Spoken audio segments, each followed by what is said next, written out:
Good morning, Malaysians. This is Dr. Kane Singh from Johor Bahru again, and today is the 29th of November.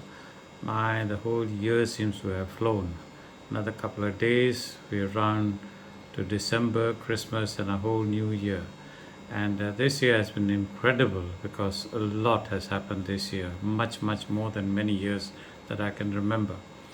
And a few things need to be discussed, and I think let me start with Ambassador Ignatius' letter in the media, where he talked about Bhumi share allocation, and because this the government says we need to raise the Bhumi share in the business. Well, actually, what happens is there is absolutely no accountability. Shares are given to the Bhumis. Lots and lots of shares have been given to the Bhumis. But the problem is when the price goes up, they sell them and make a killing. Then again, the share falls. Even the ratio falls. And then now it's only about 17%. And then they claim again that Bhumi shares are not enough. They've been doing that for the last, 30, 40 years recurrently.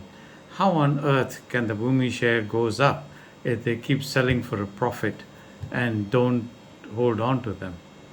Now, that's if they had kept all the shares over the years, these shares would have gone up 500%, and probably 30 to 40% of our share market would have been Bhumi. But there you are. This is what is happening. This share allocation thing is used by the government, I think, to milk the system. All the companies are being milked by the Bhumis because they have no accountability. They keep getting the money, they keep getting the shares at ridiculous prices, and then sell them, make money, and then back to square one. How long is this going to go on? I mean, you cannot do that indefinitely. I think Ignatius is right. Unless something is done about this is going to be a perpetual problem which everybody is seeing through it. Now, the sad part is all the big companies realize this and are slowly moving out. Ginting is moving out to Las Vegas. They've moved to Singapore. They've moved to Macau. They've moved to many Australia, right? These are big companies I'm talking about. Even the other companies, the IT companies, are moving out. They're taking out their headquarters. Hyundai was also slowly phasing out. They are creating more jobs in Singapore than in Malaysia.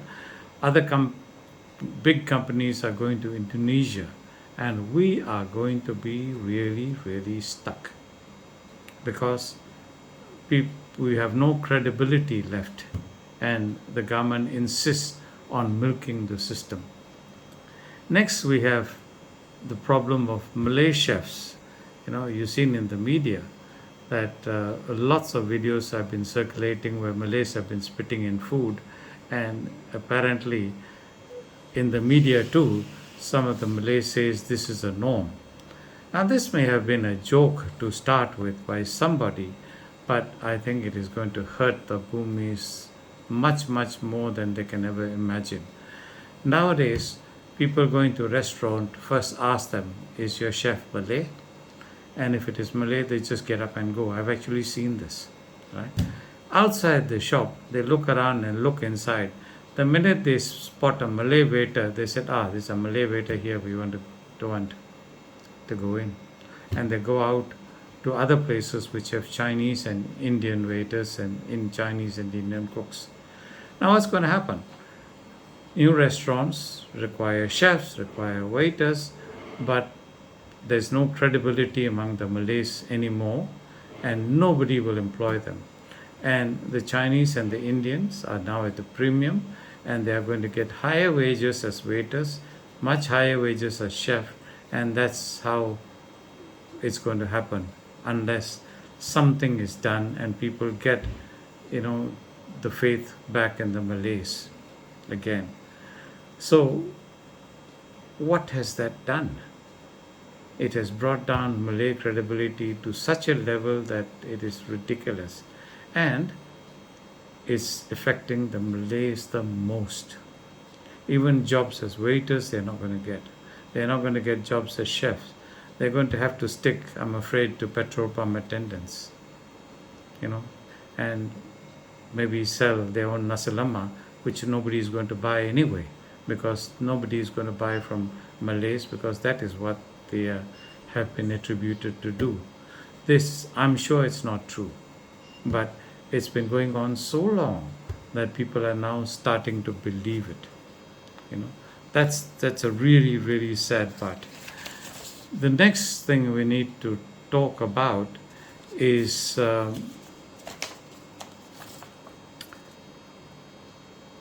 my Malay friends. I just met a few of them yesterday, and they said, well, look at this, the Malacca elections.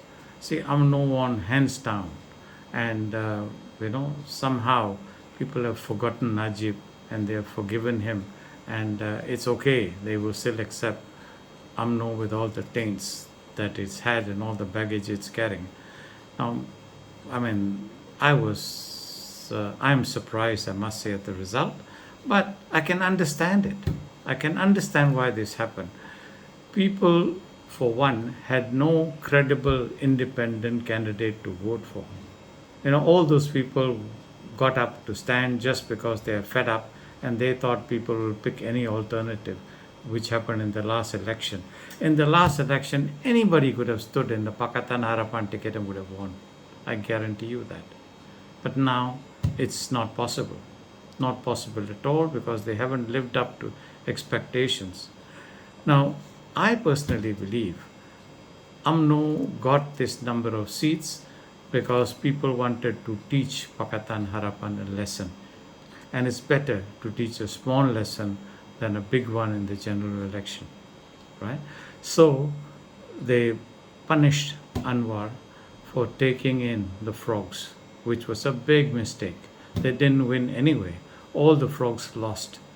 And as the result of which, Pakatan Harapan lost credibility big time. Big time. There have been lots of calls for Anwar to step down. Personally, I think he's a veteran politician, a good man at heart, and I think he knows what he's doing. But unfortunately, in his greed to become Prime Minister, he is not consultative anymore, which is a problem. And I personally feel he should step down from his president post in Amana and try to persuade Rafizi Ramli, who's not at all keen, to stand.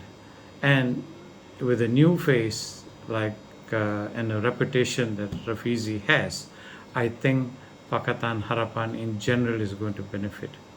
At the end of the day, when we win, I know Rafizi well, and I honestly think Rafizi might even offer Anwar the Prime Minister's post again, because Rafizi cares for the country.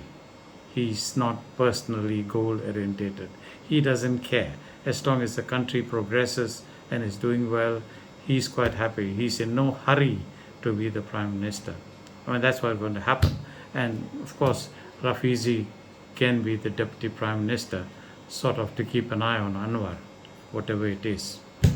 Well, that's one side of it. Now, unless that is done, we're going to have a tough time in the next general elections. Let me tell you this. It's really going to be very, very, very hard. I think we should think very carefully where we are going and how we are going to do this, and work accordingly to get the credibility of the riot. Undermining the Chinese and the Malays, spitting in pots is not a way you're going to get credibility with the people. Okay, I admit the majority people are Malays in this country, but it's not the majority vote that's going to carry you everywhere. There are a lot of educated and literate Malays, and I'm very proud to say all the Malays in Johor, we are very proud of the Bangsa Johor. They are literate. They can see between the lines. they will not go along with this rubbish, and let's see what happens in the future. And with that, guys, good luck until we meet again, and I hope the coming year will be better for Malaysia than the last year has been. Thank you.